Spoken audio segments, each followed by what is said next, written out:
So earlier today, the jobs report has been released. So what we're going to do is we're going to go into the numbers and see whether or not this is a good jobs report or a bad jobs report. Now, according to the BLS, who releases this jobs report every month, the U.S. economy added about 213,000 jobs in June. Now, that's actually more than expected. Oh, hey, well, that's great. However, the unemployment rate also increased to 4%. Now, there's actually a reason for that. More people are actually looking for work. Okay, then. In fact, the labor force participation rate rose from 62.9% to from 62.7%. So it rose from 62.7 to 62.9. Okay, hey, look, that's a positive thing. I'm trying to stay positive here because generally more jobs are kind of a good thing, right? In fact, June was the 93rd straight month of private sector employers had hired more people than they had fired or laid off. So this is a continuing trend from the Obama administration as well. Now, let me give you more numbers about who's entering the workforce. Now, women actually have joined the workforce more so. In fact, they have done so at the highest rate since 1994. That is by 0.5%. Among prime age women 25 to 54. Now, let me go into the industries here. Some of the strongest industries for job growth during the month included manufacturing. Well, that's one thing that President Trump had promised to do. Despite the steel and aluminum tariffs, manufacturing is hiring more people. They had a surge of 36,000 jobs that were added. Healthcare, another strong sector, added a few thousand more jobs. Great. Wonderful. Okay. So we're getting more manufacturing. We're getting more healthcare jobs. Now, there was one industry that did lose a lot of jobs, and that was Toys R Us. Retail lost 22,000 jobs in June, according to Gus Fokker, PNC's chief economist. I'm not going to go and make fun of that name. I'm just not going to do that.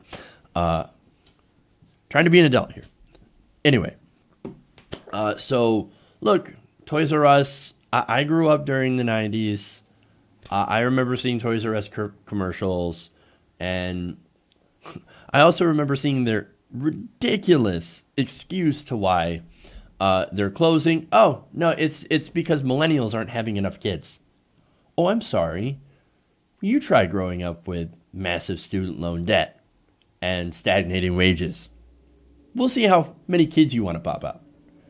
But anyway, I'm a little bitter about that. So, look, other than that, you might look at these numbers and be like, yeah, Trump economy, MAGA. But wait. So let's get into the downsides, right? Now, remember the unemployment rate itself is a little misleading, right? Now, it doesn't count people that are looking. That's why when you add people who are starting to look for work, it's estimated of about 500,000 people that are now in the workforce that are actually looking for jobs. Well, of course, your unemployment rate is going to go up. Fair enough, right? Now, one thing it also does not cover, however, this jobs report, is people who are underemployed.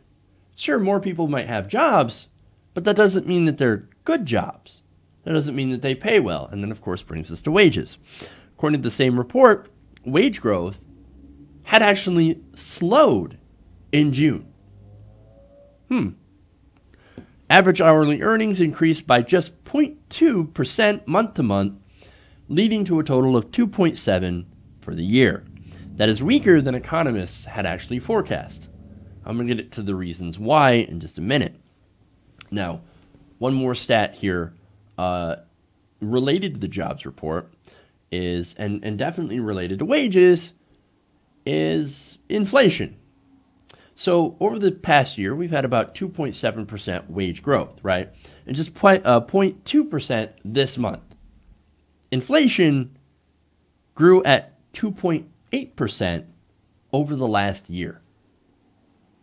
Wage growth at 2.7, inflation at 2.8. So any wage growth has essentially been wiped out, gone by inflation.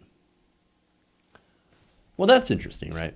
Now, look, the Republicans told us that cutting taxes on corporations would actually lead to more jobs. And hey, look, we've got more jobs, but they didn't lead to better jobs. And they didn't actually lead to higher wages. So, look, I used to work in manufacturing, right? Let me give you an example here, right? So manufacturing's up, and that's great. They're adding jobs. However, I remember back when I worked in manufacturing, about 2004, I made about $13 an hour. So that's pretty much out of high school, no college degree, entry-level workforce. I went in there, and by that time, by 2004, I was making pretty close to $13 an hour. Those same jobs, doing essentially the same things, now pay about $9 to $10 an hour, $11 if you're lucky. And that's, of course, if you were to enter the workforce today. So wages have actually gone down, at least compared to inflation, right? So workers aren't doing better.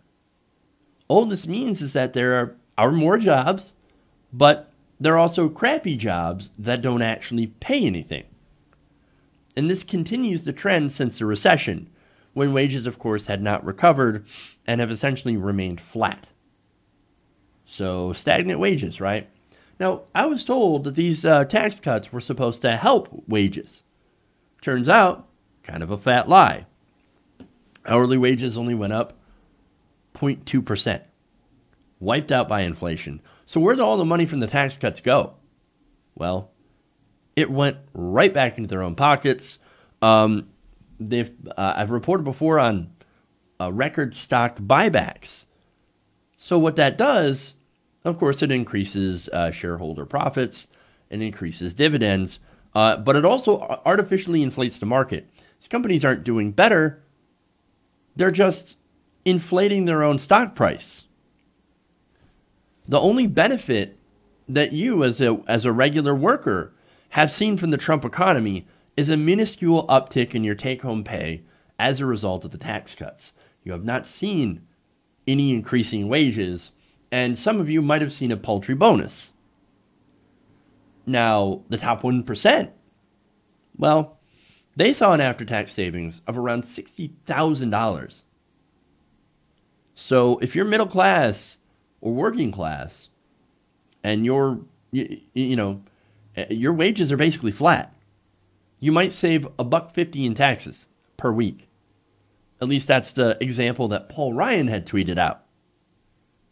If you're a rich corporate CEO, then you're going to save $60,000 a year, plus you're going to get huge dividends and bonuses from stock buybacks.